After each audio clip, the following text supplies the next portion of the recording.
지난 주간에 우리는 구약과 신약을 연결해주는 예수 그리스도의 계보를 함께 살펴보았죠. 아브라함과 이삭과 야곱의 하나님께서 역사하신 이 모든 그때로부터 시작된 예수님의 계보로 쭉 이어지죠. 그래서 아브라함, 다윗, 예수 그리스도로 이어지는 이 아름다운 계보가 오늘 우리도 이어가야 되는 예수님의 계보다라는 말씀 함께 나누었습니다. 그런데 오늘은 구약과 신약을 연결시켜주는 한 사람의 이야기를 우리에게 보여줍니다. 바로 세례 요한입니다. 이 세례 요한이 얼마나 중요한 사람인지 무려 예수님에게 세례를 베푼 사람이 세례 요한입니다. 그래서 이름도 이제 세례 요한이 됐는데요. 그러면 도대체 세례 요한이란 어떤 사람이었을까요? 세례 요한은 태어나면서부터 정말 많은 것을 가지고 태어난 사람이었습니다. 오늘날 금수저 이런 이야기들 많이 하잖아요. 날 때부터 정말 많은 특권을 가지고 태어난 사람이었어요. 이 세례 요한, 이 요한의 아버지가 제사장이었습니다. 사가랴라는 제사장이었어요. 그 당시 이스라엘에서 제사장이라는 것은 굉장히 고위층이었고 아주 많은 또 명예와 아주 존귀한 신분을 가진 특권 계층이었습니다. 지도자 그룹이었어요. 그래서 보통 그 아들이 제사장의 직분을 계속 이어가기 때문에 세례 요한은 태어날 때부터 기득권을 많이 가지고 태어난 그런 사람이었던 것이죠. 그런데 요한이 태어나는 과정도 기적이었어요. 요한의 아버지가 사가랴라는 제사장이었고 그 어머니가 엘리사벳이라는 분이었습니다. 엘리자베스라는 이름이 바로 이 엘리사벳에서 왔죠. 그래서 엘리야, 엘리사, 엘리자벳, 리즈 이런 이름들이 다 여기 엘리사벳으로부터 온 이름입니다. 근데 이 누가복음의 말씀을 보면 아버지 사가랴와 엘리사벳이 나이가 굉장히 많았어요. 그래서 아들을 낳을 수 없는, 자식도 없었고 자식을 낳을 수 없는 그런 할아버지 할머니였습니다. 그런데 어느 날 이 사가랴가 아버지가 하나님 앞에 이제 제사를 드리고 있는데 천사가 나타나요. 그래서 아들이 태어날 것이다. 그리고 이름을 요한이라고 해라. 라고 천사가 직접 아들이 태어날 것을 수태고지를 해줍니다. 더 놀라운 것은 이때 천사가 나타나서 이름을 요한이라고 짓고 이 아이가 태어나서 앞으로 무슨 일을 하면서 살아야 된다라고 사명까지 이야기를 해주었다는 것입니다. 그 사명은 메시아가 오실 길을 준비하는 사명을 감당해라. 메시아가 오실 주님의 길을 준비하는 자가 되어라 라는 사명이었어요. 이 사명이 얼마나 놀라웠는지 아버지 사가랴도 듣고도 믿지 못할 만큼, 그래서 아들을 낳을 때까지 말을 못하게 되는 그런 역사가 일어나기도 합니다. 천사가 떠나고 말은 못하게 되고, 그리고 사가랴가 나와서 정말 수많은 사람들이 의아하게 생각을 했죠. 근데 정말로 하나님이 말씀하신 대로 얼마 뒤에 요한이 엘리사벳에게 잉태가 되었고 10달 뒤에 정말로 요한이 하나님의 기적으로 이 땅에 태어나게 됩니다. 그래서 이 모든 과정을 봤을 때 요한의 이 탄생은 굉장히 많은 사람들의 주목을 받았을 거예요. 그리고 요한이 태어난 이 이야기가 굉장히 많은 사람들에게 회자가 되었을 것입니다. 당장 아마 이스라엘 백성들은 그 이야기가 떠올랐을 겁니다. 아브라함과 사라가, 아브라함이 100세 때 아들을 낳았잖아요. 이삭을.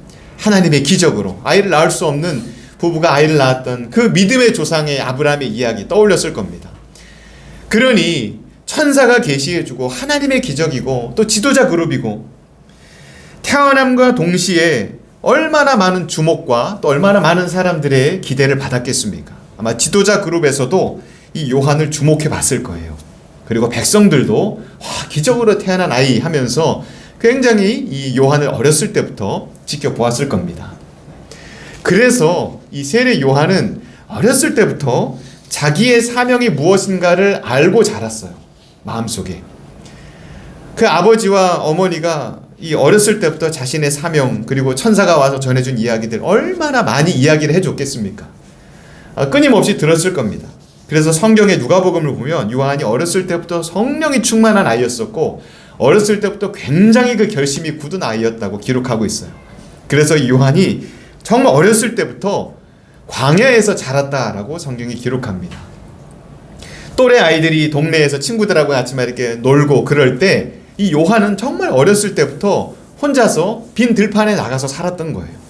그곳에 나가서 다른 친구들과 놀고 있을 때 요한은 광야에 나가서 빈 들판에 가서 사색하고 묵상하고 기도하면서 그렇게 하나님 앞에 성령에 붙들려서 충만한 삶을 어렸을 때부터 살았던 것입니다. 그래서 광야에서 자랐다라고 성경에 기록이 되어져 있어요. 이스라엘 백성들에게 있어서 우리가 그동안 여러 차례 지켜봤지만 광야라는 것은 굉장히 영적인 장소예요. 하나님의 음성이 들리는 곳이고 하나님의 임재와 공급하심이 있는 곳이고 하나님의 인도하심이 있는 곳이죠. 그래서 하나님의 백성이 광야로 나갔다라는 것은 성령님이 인도하시고 성령님이 이끌고 계시다라는 그런 의미이기도 합니다. 광야는 특별한 곳이에요. 그래서 이 요한은 모태에서부터 성령이 충만하여서 광야로 나가서, 사실은 광야로 나가지 않는다면 아버지 집에 살면서 얼마나 많은 특권을 누렸겠습니까? 기득권 증으로서. 그러나 그 모든 것들을 다 내려놓고 요한은 정말 자기가 선택해야 될 것이 무엇인가를 알고 광야로 나간 거예요. 가장 영광스러운 사명을 향하여 광야로 나간 것입니다. 그래서 요한이 광야에서 자라고 광야에서 살았다라는 것은 성경의 구약의 이사야 예언의 말씀을 성취하는 일이었어요. 마태복음 3장 3절에 그 이사야서의 예언이 기록되어져 있죠. 그는 선지자 이사야를 통하여 말씀하신 자라. 일러스되 광야에 외치는 자의 소리가 있어 이르되 너희는 주의 길을 준비하라. 그가 오실 길을 곧게 하라 하였느니라.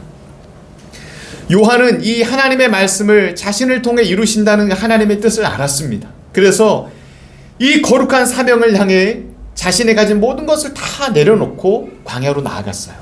그리고 행여라도 이 주님이 오실 때를 놓치지 않기 위해서 주님보다 먼저 나가서 주님이 오실 길을 이 광야에서 외치면서 준비할 수 있도록 그곳을 향해 나아갔던 것입니다.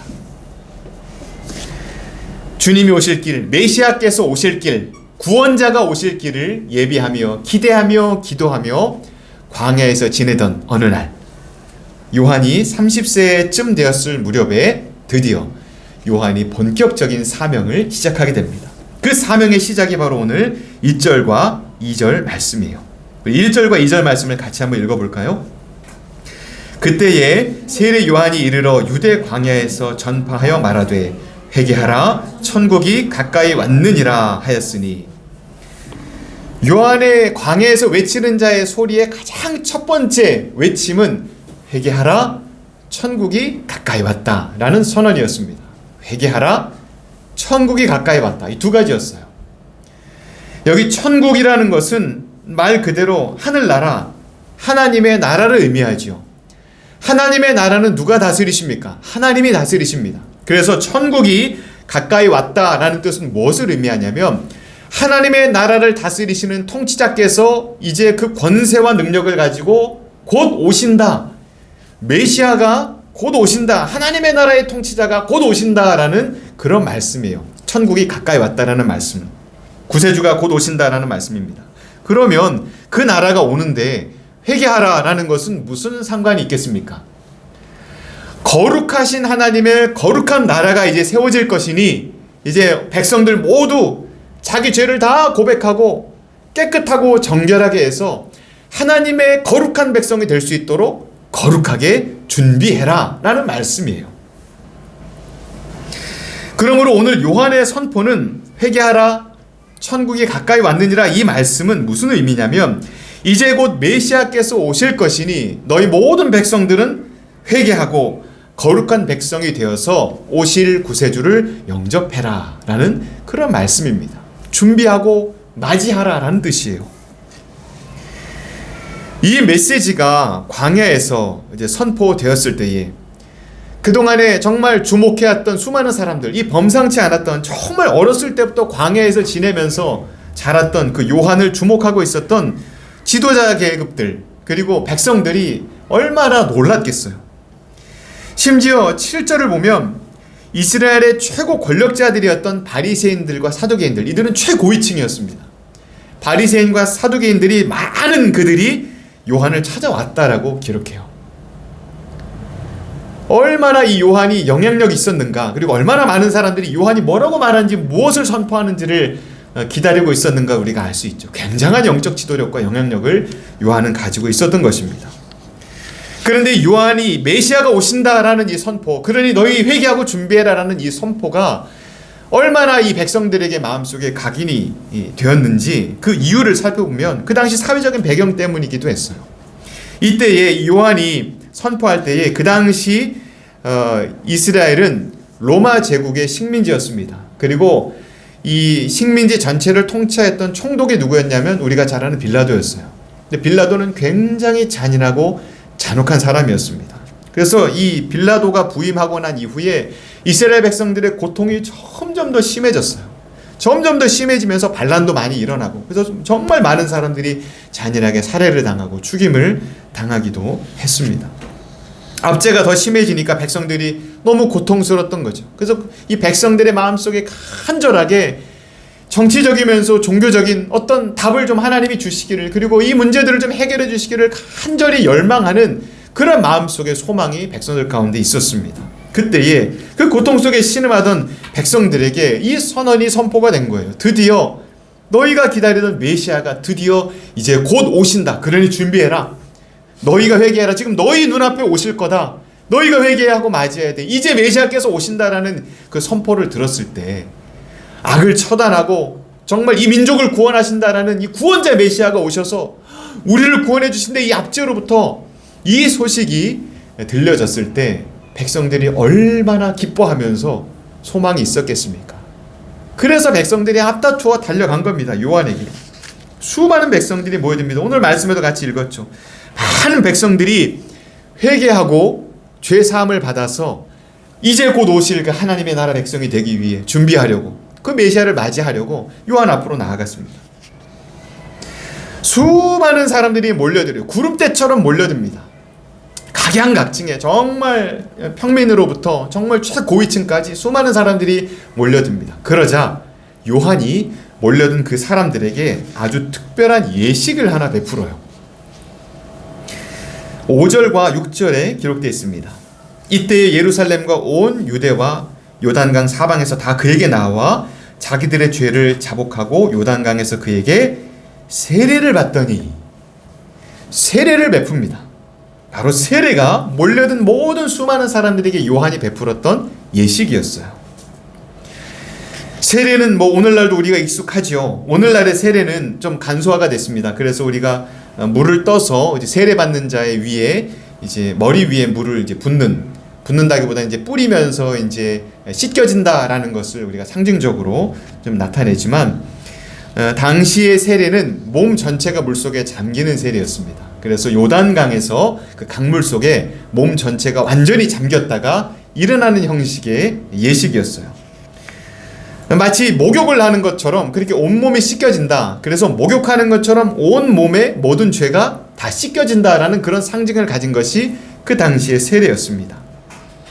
이 세례는 구약의 제사 예식에서 온 거예요. 하나님 앞에 나아갈 때는 반드시 물로 몸을 씻어라 라는 말씀을 이제 율법을 통해서 주셨습니다. 제사장이든 백성들이든 하나님 앞에 나아갈 때는 물로 몸을 씻으라는 예식으로부터 이제 세례 예식이 온 것이죠.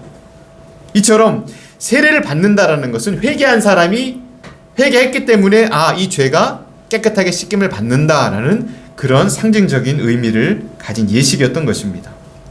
그렇기 때문에 이 세례 요한이 백성들을 향해서 회개하라, 천국이 가까이 왔다라는 이 말씀은 정죄가 아니에요. 너희들은 다 죄인이야 라는 손가락질이 아닙니다. 너희들은 모두 죄인이기 때문에 이제 심판을 받게 될지도 모른다라는 그런 위협도 아니었어요. 세례 요한의 이 회개하라, 천국이 가까웠다라는 이 외침은 기쁜 소식이었습니다. 용서받을 길이 열렸다. 회개하기만 하면 하나님이 용서해 주신다. 죄를 씻어 주신다. 장차 오실 메시아 그 나라의 백성이 될 수 있다라는 너무나도 기쁜 소망의 소식이었던 겁니다. 회개하라, 천국이 가까이 왔느니라는 말씀은 기쁜 소식이었어요. 어느 누구든지 와서 회개하고 세례를 받으면 하나님 나라 백성이 된다, 용서받는다라는 복된 소식이었습니다. 그래서 요한이 외쳤던 이 메시지, 회개하라, 천국이 가까이 왔느니라는 이 말씀은 복음이었어요. 복된 소식이고 기쁜 소식이었던 것입니다. 그런데 요한은 이 복된 세례를 베풀면서 아주 특별한 단서를 하나 달았습니다. 그것이 바로 3장의 11절에 기록된 말씀이에요. 11절 말씀을 보면 요한이 이렇게 말하죠. 세례받으러 온 자들에게 이 말씀을 다 전합니다. 온 모두에게 이 말씀을 꼭 전했어요. 세례를 베풀 때마다 이 메시지를 전했습니다. 나는 너희로 회개하게 하기 위하여 물로 세례를 베풀거니와 내 뒤에 오시는 이는 나보다 능력이 많으시니 나는 그의 신을 들기도 감당하지 못하겠노라. 그는 성령과 불로 너희에게 세례를 베푸실 것이요. 내 뒤에 오시는 이가 불과 성령으로 세례를 주실 것이다 라고 이야기하면서 세례 요한이 자기가 물로 주는 세례, 이 물로 주는 세례는 불완전하다라고 지금 말하고 있는 것입니다. 물로 씻는다는 것은 잠시 죄의 용서를 받고 일시적으로 더러움이 씻겨지기는 하지만 또 더러워지면 또 씻어야 되고 다시 더러워지면 또 씻어야 됩니다. 그래서 요한의 세례는, 물로 주는 세례는 영원한 죽음에 이르는 이 모든 죄를 깨끗게 할 수는 없다는 거예요. 일시적으로 죄를 사할 수는 있지만 근본적인 죄의 문제는 해결할 수 없다고 지금 말하고 있는 것입니다. 그래서 요한은 자기 뒤에 오시는 분, 내 뒤에 내가 먼저 와서 지금 길을 예비하고 있는 바로 그분, 구세주, 구원자, 메시아께서 오시면 그분은 불로 세례를 주실 것인데 그분이 얼마나 위대하시고 얼마나 능력이 있으신 분이신지 나는 그의 신발을 들기에도 감당할 수 없는 분이다. 그분의 신발을 들고 수종하는 일조차도 할 수 없는 존재다. 그만큼 그분은 크시고 위대하시고 능력이 많으신 분이시다라고 그렇게 선포합니다. 불완전한 물이 아니라 성령과 불로 세례를 베푸셔서 일시적인 죄사함이 아니라 영원토록 너희의 죄를 사해 주실 분. 그래서 이 땅에 사는 동안에 맞이하는 그냥 메시아의 백성이 아니라 영원한 하나님의 나라, 영원한 천국의 백성이 되게 하실 분, 바로 그분이 내 뒤에 오신다. 나는 그분의 오실 길을 준비하기 위해서 온 것이다. 내가 주는 이 세례는 그분이 주시는 진짜 세례의 상징일 뿐이다. 그렇게 전한 것입니다. 광야에서 외치는 요한의 복음은 이것이 진정한 메시지입니다. 세례 요한의 진짜 메시지는 이 이야기를 하고 싶었던 거예요. 내 뒤에 오시는 그분이 불과 성령으로 세례를 주시는 진짜 메시아시다. 이 말씀을 하길 원했던 겁니다. 그래서 세례 요한의 광야에서 모든 사역, 그가 했던 모든 일들, 그가 외쳤던 모든 메시지는 그의 뒤에 오실 바로 그분, 위대하고 능력 있으신 불과 성령으로 세례를 주실 바로 그분을 가리키는 화살표와도 같은 사역이었어요. 마치 이정표처럼 이분을 바라보십시오. 이분이 진짜 구세주시고 이분이 정말로 죄를 사해 주시는 분이시고 바로 이분이 정말로 하나님의 영원한 백성이 되게 하시는 분이십니다. 라는 이정표를 제시하는 사역이었던 겁니다. 그가 누굽니까? 세례 요한의 뒤에 오시는 바로 그분, 불과 성령으로 세례를 주시는 그분, 영원토록 하나님의 백성이 되게 하시는 능력 있으신 그분, 바로 우리 주 예수 그리스도시죠. 그리스도, 메시아라는 뜻입니다. 예수 그리스도세요. 우리 주 예수님이십니다. 요한은 예수님이 구원자이시고 왕이시며 메시아이시고 그리스도이심을 지금 선언하고 선포하고 있는 것입니다. 예수님을 선포하는 이 메시지, 이것이 바로 세례 요한의 진짜 메시지였던 것이죠. 회개하고 세례를 받고 그리스도를 영접하라. 그리하면 영원한 구원을 얻으리라. 이것이 세례 요한의 선포였습니다. 그 외침 속에 마침내 13절에 예수님께서 드디어 나타나세요. 13절을 보시기 바랍니다. 이때 예수께서 갈릴리로부터 요단강에 이르러 요한에게 세례를 받으려 하시니, 세례를 받으려 하셨다라는 것은 예수님이 세례 받으시려고 줄 서셨다는 뜻이에요. 얼마나 많은 사람들이 모였습니까? 수백 수천의 사람들이 세례 받기 위해서 모였습니다. 그런데 예수님이 그 자리에 오셔서 만왕의 왕이신 그분이, 정말 메시아시고 그리스도이신 그분이 줄 서서 기다리신 거예요. 내가 왔으니 다 비켜라. 내가 왔으니 이제 너희들 다 저리 가라. 이게 아니고 세례받기 위해 오셨다라는 것은 세례받는 자의 줄에 서서 그들 중에 한 사람으로 여기 서 계신다는 그런 뜻입니다. 죄가 없으신데 회개할 필요가 없으신 예수님이 세례받기 위해서 겸손하게 기다리고 거기 줄 서 계시는 그 모습, 여러분, 저는 이 모습을 생각하면 정말 눈물이 날 만큼 감동이 돼요. 얼마나 은혜가 되는지 모릅니다. 그런데 요한이 예수님을 보고 얼마나 놀랐겠어요. 그리스도께서 정말 오셨는데, 구원자께서 정말 오셨는데 자기 앞에서 세례받으려고 지금 줄 서 계시는 거예요. 요한이 얼마나 놀랐겠습니까? 세례 요한도 세례를 베푸는 사명을 가지고 있었지만, 세례 요한도 연약한 인간이었어요. 그가 세례 주는 선지자의 사명을 가지고는 있었지만 세례 요한도 죄가 많은 사람이었습니다. 그도 회개해야 되는 사람이었어요.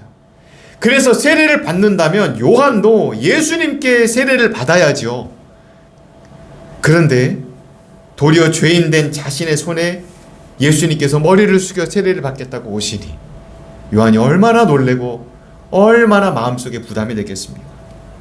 그래서 처음에는 막 말려요. 안 된다고 막 거절을 합니다.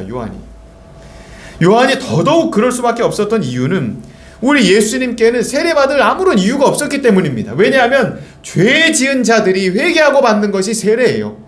그런데 예수님은 아무런 죄가 없으신 분이십니다. 예수님은 아무런 허물도 아무런 죄가 없는 분이었어요. 단 한 점도 죄가 없는 분이었습니다. 용서받을 일이 없는 분이었어요. 그런데 예수님께서 세례를 받으려 하신다니 있을 수가 없는 일이었던 거죠. 그래서 처음에 요한은 거절해요. 안 된다고. 있을 수 없는 일이라고 펄쩍 뜁니다. 그러자 예수님께서 말씀하십니다. 15절에 이렇게 말씀하세요. 예수께서 대답하여 이르시되 이제 허락하라.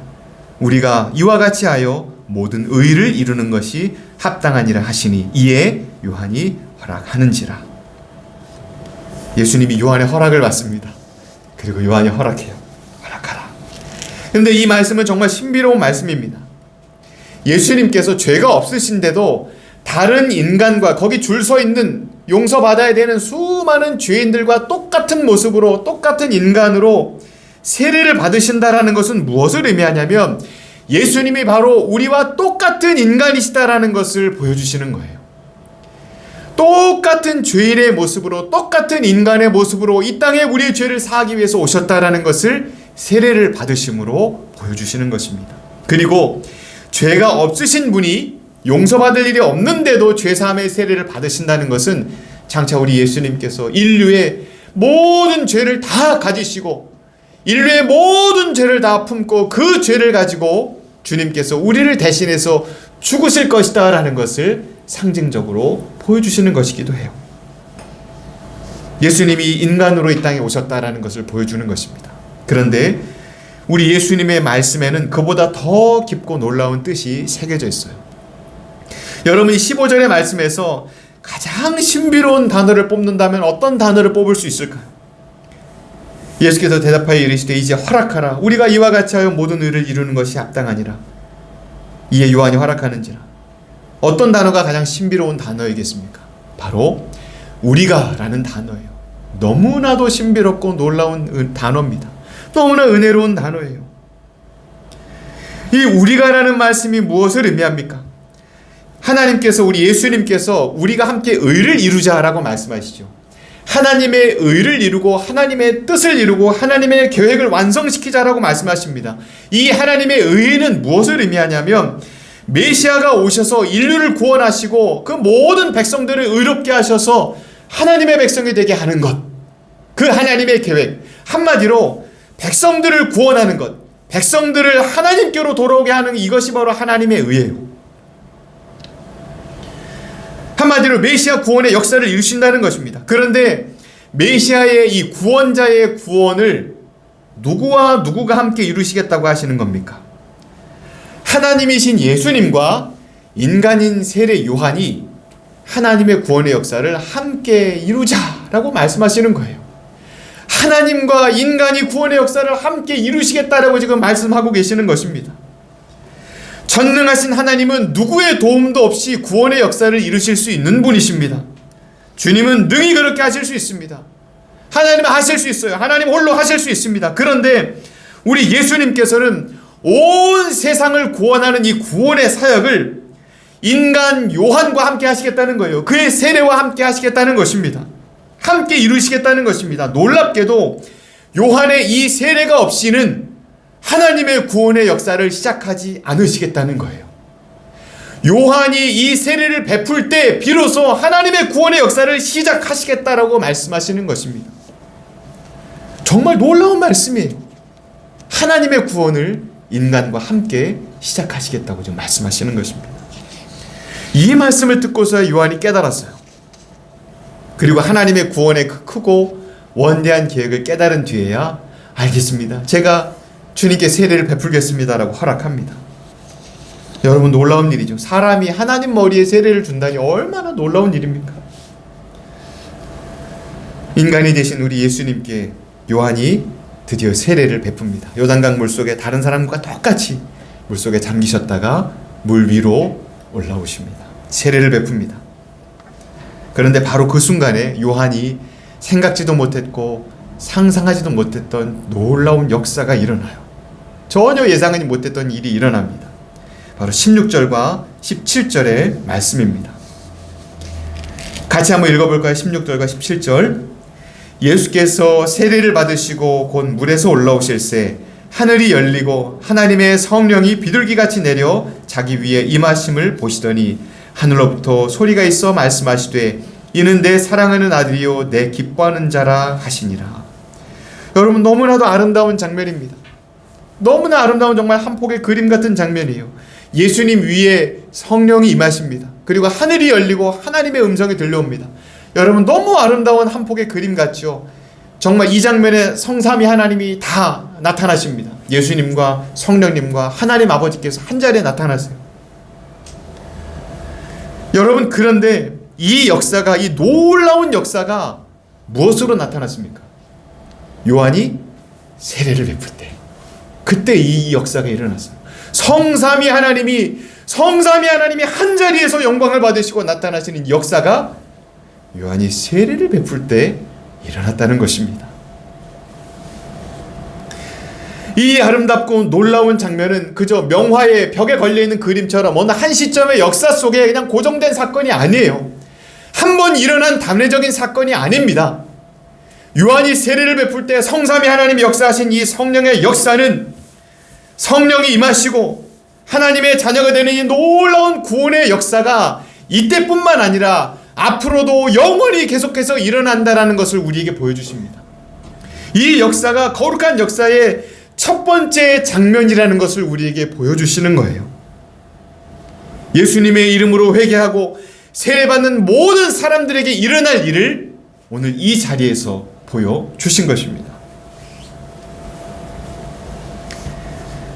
예수님의 이름으로 세례받는 모든 인간에게 일어날 일, 그래서 예수님의 이름으로 세례받는 모든 인간에게 일어날 일을 보여주시기 위해서 우리 예수님께서 인간으로서 세례를 받으신 것입니다. 사랑하는 성도 여러분, 예수님께서 세례를 받으심으로 세례 요한의 가장 큰 사명은 완수가 되었어요. 그러나 세례 요한의 사명은 거기서 끝나지 않았습니다.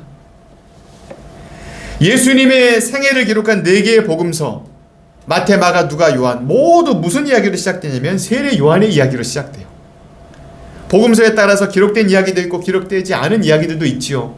심지어 예수님의 탄생에 대한 이야기는 어떤 복음서에는 생략이 되어 있기도 합니다. 그런데 세례 요한의 이야기는 네 복음서에 모두 나와 있어요. 세례 요한의 이야기로 모든 복음서가 시작합니다. 여러분, 이것이 무엇을 이야기하겠습니까? 예수님의 생애와 예수님의 기적과 예수님의 그 모든 역사를 기록하고 있는 4개의 복음서가 모두 세례 요한의 이야기로 시작된다는 것은 이 땅에 오신 예수님의 목적이 바로 이것임을 우리에게 보여주는 것입니다. 세례를 통하여 우리 모두가 하나님의 자녀가 된 것처럼 하나님은 세례를 통해서 이 땅의 구원의 역사를 베푸신다는 것을 보여주시는 거예요. 세례 요한의 세례를 통해 성삼위 하나님이 임재하시는 역사를 이루셨던 것처럼 이 역사가 예수님의 이름으로 복음을 전하고 세례를 주는 곳마다 영원토록 반복하여 일어난다는 것을 세례 요한의 이야기를 통해 오늘 우리에게 말씀해 주고 계시는 것입니다. 하나님의 세례받는 자에게 내 사랑하는 자, 내 기뻐하는 자이다 라고 오늘 예수님에게도 그렇게 말씀하셨죠. 우리 주님이 그렇게 말씀하십니다. 한 영혼이 회개하고 돌아오는 그 역사를 하나님은 어떤 것보다 기다리시며 기뻐하시며 이 모든 사명을 이루기를 원하십니다. 그리고 이 사명을 오늘 우리 주님께서 우리에게 주셨습니다. 세례 요한이 세례를 베풀었던 이 사명을 오늘 우리에게도 주셨어요. 그리고 오늘 우리에게 말씀하십니다. 우리가 함께 이 구원의 역사를 이루자라고 말씀하세요. 여러분, 그렇다면 세례 요한은 좀 특별한 사람이었잖아요. 날 때부터 특별한 사람이었고 정말 특별한 사명을 받은 광야에서 정말 하나님의 영광과 역사를 이루었던 사람이죠. 위대한 사람이었어요. 세상에 그보다 큰 사람이 없다라고 말씀하실 만큼 위대한 인물이었습니다. 그런데 우리가 과연 그의 세례의 사명을 이어갈 수 있을까요? 이어받았습니까? 정말로 우리도 정말로 세례자의 사명을 받았습니까? 혹 여러분 가운데 세례자의 사명은 정말 영적인 금수저와 같은 그런 세례 요한처럼 위대한 능력을 타고난 사람이나 할 수 있는 일이지, 능력받은 사람들이나 하는 것이다라고 생각할 수 있을 것입니다. 혹은 제사장이나 왕이나 좀 특별한 신분을 가진 사람들, 그런 큰 직분을 가진 사람들만 하는 것이다, 그렇게 생각이 들 수도 있습니다. 그런데 예수님께서 오늘 우리에게 말씀하세요. 아니, 너희가 세례자의 사명을 받았다 말씀하십니다. 예수님이 직접 말씀하셨어요. 마태복음 28장 18절 20절 말씀을 함께 읽어보겠습니다. 우리 같이 한번 읽어봅시다. 예수께서 나와 말씀하여 이르시되 하늘과 땅의 모든 권세를 내게 주셨으니 그러므로 너희는 가서 모든 민족을 제자로 삼아 아버지와 아들과 성령의 이름으로 세례를 베풀고 내가 너희에게 분부한 모든 것을 가르쳐 지키게 하라. 볼지어다 내가 세상 끝날까지 너희와 항상 함께 있으리라 하시니라. 사랑하는 성도 여러분, 하나님께서 우리에게 예수님의 이름을 주시고 예수님의 권세를 주시고 오늘 뭐라고 말씀하십니까? 아버지와 아들과 성령의 이름으로 세례를 주라고 말씀하셨어요. 세례를 베풀라고 말씀하십니다. 오늘 우리 모두에게도 세례자의 사명을 주셨습니다. 세례 요한이 그렇게 행했던 것처럼 오늘 우리에게도 이 사명을 하나님께서 주셨다는 것입니다. 분명히 명령하셨어요. 우리에게 주어진 권세는 무엇입니까? 제자를 삼고 세례를 베푸는 것이죠. 이것이 바로 교회로 부르신 주님의 제자로 삼으신 주님이 우리에게 주신 사명입니다. 우리가 예수님의 이름을 전할 때, 예수님이 우리 주님이심을 전할 때에 죄인된 영혼들이 예수님의 부르시는 음성을 듣게 될 거예요. 우리가 예수님의 십자가와 그 사랑의 용서를 선포할 때에, 이 복음을 전할 때에 오늘 수많은 무리들이 요한에게 왔던 것처럼 그들이 주님의 부르심을 듣고 회개하고 자복하며 주님께로 돌아올 것입니다. 이것이 하나님께서 우리에게 주신 약속이에요. 우리가 예수님의 이름으로 복음을 전할 때 성령이 그들에게 임할 줄로 믿습니다. 성령이 세례를 주시는 것입니다. 우리가 예수님의 이름으로 그들을 축복할 때 하나님이 그들에게 말씀해 주실 거예요. 너는 내 사랑하는 자녀고 내 기뻐하는 자다, 그러니 돌아오라라고 하나님께서 말씀하실 것입니다. 그것이 바로 오늘 우리에게 주신 세례자의 권세고 권능입니다. 세례 요한이 이 권능을 가지고 세례의 역사를 베풀었던 것처럼 오늘 우리에게도 이 권세를 주님께서 주셨어요. 그렇게 우리가 복음을 전하고 예수님의 이름을 선포할 때에 하나님의 구원을 받아 주님의 백성된 영혼들이 주님의 몸된 우리 교회의 한 몸된 지체가 될 것이고, 이곳에서 물로 세례받고 주님이 가르쳐 주신 대로 온전한 제자가 되어서 지켜 행하는 진정한 예수님의 제자로서, 하나님의 백성으로서, 주님의 몸된 교회의 한 지체로서 아름답게 세워지게 될 줄로 믿습니다. 무엇을 통해서요? 우리가 가서 복음을 전하고 이 세례자의 사명을 감당할 때 주님께서 그렇게 하시겠다라고 오늘 우리에게 약속하고 계시는 것입니다. 바로 이것이 세례 요한에게 주셨던 사명이고 오늘 우리에게 예수님의 이름으로 주신 사명입니다. 이 사명은 동시에 약속이에요. 오늘 마태복음 28장 말씀에 뭐라고 약속하셨습니까? 볼지어다 세상 끝날까지 내가 너희와 항상 함께 있으리라. 언제 함께 하신다는 것입니까?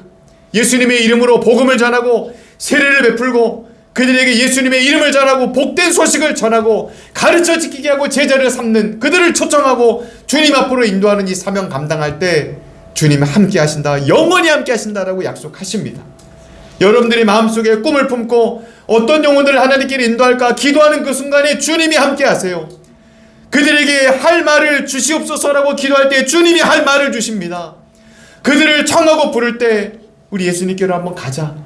교회로 한번 나가보자. 너의 모든 무거운 짐을 대신 져주실 분이 계셔. 그렇게 영적으로 마음으로 기도하며 그들을 청할 때 그때 주님이 함께 하시며 주님이 그들의 마음을 열어주시고 음성을 들려주신다는 거예요. 그들의 마음을 부드럽게 하시고 변화시켜 주셔서 잃어버린 영혼들이 주님께로 돌아오는 역사를 볼지어다 내가 영원토록 함께하며 역사를 너와 함께 이루겠다라고 약속하고 계시는 것입니다. 바로 이것이 오늘 주님께서 우리에게 약속하신 우리가 함께 이 하나님의 의를 이루자라고 말씀하신 주님의 거룩한 초청이에요. 예수님 홀로 하실 수 있습니다. 하나님 홀로 하실 권능이 있으세요. 그러나 기다리십니다. 우리와 함께 하시려고 기다리세요. 우리가 복음을 전하기 전까지 기다리신다고 말씀하십니다. 그리고 우리가 복음을 전할 때 주님이 시작하시겠다라고 약속하세요. 그러므로 사랑하는 성도 여러분, 우리에게 이 사명이 있습니다. 구원의 역사의 시작은 세례 요한의 세례로 시작됐던 것처럼 구원의 역사의 시작은 우리 주변에 믿지 않는 영혼들이 주님께로 돌아오는 역사의 시작은 우리가 복음을 전할 때 시작돼요.